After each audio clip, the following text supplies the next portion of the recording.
seo number bhaile ó luúin an troci lá mórta agus seo Cleachtadh 9.3 bhí ar an ceist na hingadí cethir agus Ceachtadh I dhéanamh. Come on.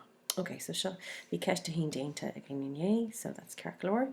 An seo, so is féidirling eáil go bhfuil lína díreach an seo, ilan díreach an seo, so tá 1.8 céim an seo, so seasca ó 1.8 sin 1.20 céim.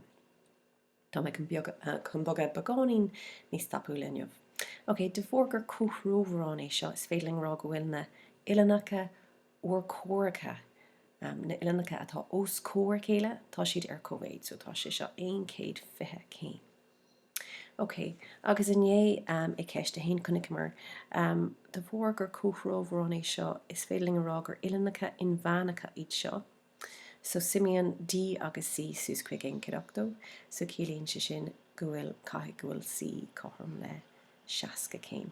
Nó is féidir leat a rá comá de bhór gur bhfuil an F an seo, is féidirling eáil go bhfuil na ilanacha an seo córágrach, so tá sé sin 60. So má tá sé sin 60 caithfidh go bhfuil sé sin 60 comá. Ok, so inis cúthrómhrán eile de bhór go bhfuil ilan an seo 1.20, caithfidh go bhfuil sé seo 1.20 comá. Mar tá siad ó córach.